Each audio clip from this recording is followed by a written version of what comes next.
Hello guys, എല്ലാവർക്കും എൻ്റെ നമസ്കാരം. ഞാൻ ജയചന്ദ്രൻ. ഈ വീഡിയോയിലെ പ്രധാനപ്പെട്ട കാര്യം പറയാൻ വേണ്ടിയിട്ടാണ് ഞാൻ വന്നിട്ടുള്ളത്. നമ്പർ 1 കേരളത്തിൽ, നമ്പർ 1 സംസ്ഥാനമായ നമ്പർ 1 കേരളത്തിലാണ് ഞാൻ ഇന്ന് ജീവിക്കുന്നതിൽ എനിക്ക് അഭിമാനമുണ്ട്. ശ്വാസം കിട്ടാതെ പിടയുന്ന രോഗികൾക്കിടയിലൂടെ നടന്നു പോകുമ്പോൾ മെഡിക്കൽ കോളേജിലൂടെ പോകുന്ന ഓരോ വ്യക്തിക്കും നേരിട്ട് കാണാൻ കഴിയുക അവിടുത്തെ തിക്തമായ അനുഭവങ്ങളാണ്. വൃത്തിഹീനമായ ടോയ്ലറ്റുകളാണ്, വൃത്തിഹീനമായ ആശുപത്രിയിലെ ചുറ്റുപാടാണ്. പുറകുവശത്തായാലും അകത്തളങ്ങളിലായാലും രോഗികൾ അടിഞ്ഞുകൂടി ഇങ്ങനെ തിക്കും തിരക്കുമായി കിടക്കുന്ന ഒരു ദൃശ്യം ഈ നമ്പർ 1 കേരളത്തിലാണ് എന്നതിലാണ് ഞാൻ അഭിമാനപ്പെടുന്നത്. കാരണം എൻ്റെ മന്ത്രി അല്ലെങ്കിൽ എൻ്റെ മുഖ്യമന്ത്രി സഖാവ് പിണറായി വിജയനാണ്. അതിൽ ഞാൻ അങ്ങേയറ്റം അഭിമാനിക്കുകയാണ്. ചൂരൽമലയിലെ പ്രളയത്തിൽ 650 കോടി രൂപ പിരിച്ചു നൽകിയ ജനങ്ങളെ വിഡ്ഢികളാക്കിയ നമ്പർ 1 സർക്കാരാണ് നമുക്കുള്ളത്. അതുകൊണ്ട് എനിക്ക് അങ്ങേയറ്റം അഭിമാനമാണ് ഈ കേരളത്തിൽ ജീവിക്കുന്നത്. എന്താ പറയുക, ഇതൊക്കെ അങ്ങ് PR വർക്ക് നടത്തി അങ്ങ് തള്ളുകയാണ്. നമ്പർ 1. ഇതൊക്കെ ഒന്ന് നിർത്തിക്കൂടെ സഖാക്കന്മാരെ? നിങ്ങൾക്ക് ഇതൊന്ന് നിർത്തിക്കൂടെ? ഒന്ന് അവസാനിപ്പിച്ചൂടെ? എന്തിനാ ഇങ്ങനെ തള്ളുന്നത്? ജനങ്ങൾ കാര്യങ്ങൾ മനസ്സിലാക്കി കഴിഞ്ഞു. ഇനി നിങ്ങളെ തള്ളിയിട്ടൊന്നും വലിയ കാര്യമില്ല.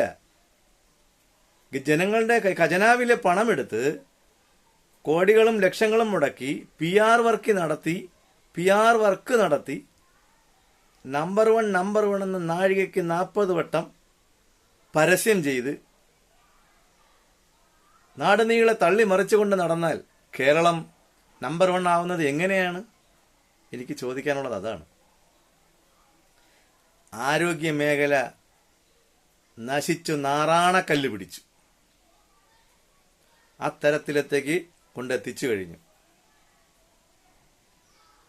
ഒരു ഡോക്ടർ പൊതുസമൂഹത്തോട് വിളിച്ചു പറയേണ്ടി വരുന്ന ഒരു ദയനീയ അവസ്ഥ, ആ ആശുപത്രിയുടെ പോരായ്മകൾ വിളിച്ചു പറയേണ്ടി വരുന്ന ഒരു ദയനീയ അവസ്ഥയിലേക്ക് നമ്മുടെ കേരളത്തെ കൊണ്ടു ചെന്നെത്തിച്ചതിന് ആരാണ് ഉത്തരവാദി? ആരാണ്? ചിന്തിച്ചു നോക്കൂ. മന്ത്രിമാർക്ക് എന്തെങ്കിലും അസുഖങ്ങൾ വന്നാൽ അവർ വിദേശത്തേക്ക് പോകും. നമ്മളെപ്പോലുള്ള പാവപ്പെട്ട സാധാരണക്കാരായ ജനങ്ങൾ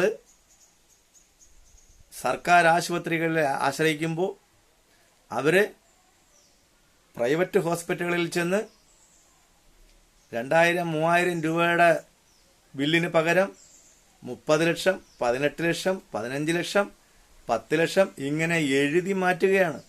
ഓരോ വർഷം തോറും ഈ തുക ഇങ്ങനെ എഴുതി മാറ്റിക്കൊണ്ടിരിക്കുകയാണ്. അതോടൊപ്പം അവരുടെ സാമ്പത്തിക രംഗം പുഷ്ടിപ്പെടുന്നു. എന്നാൽ പാവപ്പെട്ട ജനങ്ങളുടെ അവസ്ഥ വളരെ പരിതാപകരമല്ലേ? എന്തിനാണ് ഈ ജനങ്ങളോട് ഈ ക്രൂരത നിങ്ങൾ കാണിക്കുന്നത്? പാവപ്പെട്ട ജനങ്ങളെ വിഡ്ഢിയാക്കുകയല്ലേ നിങ്ങൾ ചെയ്യുന്നത്?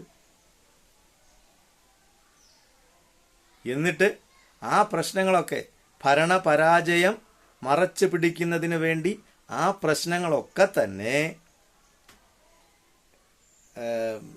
ശ്രദ്ധ മാറ്റി വഴിതിരിച്ച് വിടുന്നതിലേക്ക് വേണ്ടിയിട്ട് ഗവർണർ പോര്, ഭാരതാംബ വിവാദം, ഇതൊക്കെ സൃഷ്ടിച്ച് നിങ്ങളുടെ മനഃപൂർവ്വം സൃഷ്ടിയാണ്. നിങ്ങളുടെ ഭരണപരാജയം മറച്ചു പിടിക്കുന്നതിന് വേണ്ടിയിട്ടുള്ള സൃഷ്ടികളാണ് ഈ ഭാരതാംബയും അതുപോലെ ഗവർണർ പ്രശ്നങ്ങളും. ഇത്തരത്തിൽ ജനങ്ങളെ നിങ്ങൾ എത്ര നാൾ വിഡ്ഢിയാക്കും? ഒരു പ്രതിപക്ഷമുണ്ട്, എൻ്റെ പൊന്നോ, സ്തുതി പാടുന്ന പ്രതിപക്ഷം. ഒരു VD സതീശൻ പ്രതിപക്ഷ നേതാവ്. ഇങ്ങനൊരു നേതാവിനെ ഞാൻ കണ്ടിട്ടില്ല, എൻ്റെ ജീവിതത്തിൽ കണ്ടിട്ടില്ല സത്യമായിട്ടും. ഇതെന്ത് പ്രതിപക്ഷ നേതാവാണ്? 4 വോട്ടിന് വേണ്ടി മതേതരത്വം എന്ന് നാഴികയ്ക്ക് 40 വട്ടം പറഞ്ഞുകൊണ്ടിരിക്കുകയാണ്. മതേതരത്വം. ഇവിടെ നടക്കുന്നത് തരേതരത്വമാണ്. പ്രത്യേകിച്ചും ഈ കേരളത്തിൽ നടക്കുന്നത് തരേതരത്വമാണ്. മതേതരത്വം നശിച്ചു കഴിഞ്ഞു. ഇവിടുത്തെ ഇടതുപക്ഷക്കാരനും വലതുപക്ഷക്കാരനും കൂടെ ചേർന്നിട്ട് 4 വോട്ടിന് വേണ്ടിയിട്ട് ഇവിടുത്തെ തീവ്രവാദ സംഘടനകളെയും മറ്റ് മതസംഘടനകളെയും പ്രീണിപ്പിക്കുകയാണ്. ഈ പ്രീണനം ജനങ്ങൾ കാണുന്നില്ല എന്ന് നിങ്ങൾ ധരിക്കരുത്. 4 വോട്ടിന് വേണ്ടി നിങ്ങൾ ആരെയാണ് പ്രീണിപ്പിക്കാൻ ശ്രമിക്കുന്നത്? ഇവിടുത്തെ ഭൂരിപക്ഷം വരുന്ന ഹിന്ദു സമൂഹത്തെയും അതുപോലെ തന്നെ ന്യൂനപക്ഷം വരുന്ന ക്രിസ്ത്യാനികളെയും ഒഴിവാക്കിക്കൊണ്ട് നിങ്ങളിവിടെ എന്താണ് ചെയ്യാൻ സാധിക്കുക? നിങ്ങൾക്ക് ഇവിടെ എന്തെങ്കിലും ചെയ്യാൻ സാധിക്കുമോ? ഈ ന്യൂനപക്ഷം എന്ന് പറയുന്ന ഒരു വിഭാഗത്തിന്റെ വോട്ട് കൊണ്ട് മാത്രം നിങ്ങൾക്ക് അധികാരത്തിൽ വരാൻ പറ്റുമോ? അങ്ങനെയാണെങ്കിൽ നിങ്ങൾ ഭൂരിപക്ഷ വിഭാഗത്തിൻ്റെയൊക്കെ വോട്ട് വേണ്ടാന്ന് പറയണം. അതിനുള്ള ചങ്കൂറ്റം നിങ്ങൾക്കുണ്ടോ? ഭൂരിപക്ഷത്തിന്റെ വോട്ടം വാങ്ങിച്ചും കൊണ്ട് എന്തൊക്കെ നാറിത്തരങ്ങളാണ് നിങ്ങൾ കാണിച്ചു കൂട്ടുന്നത്. നമിച്ചു ക്യാപ്റ്റ, നമിച്ചു ക്യാപ്റ്റ. ഇനി ഒന്നും പറയാനില്ല.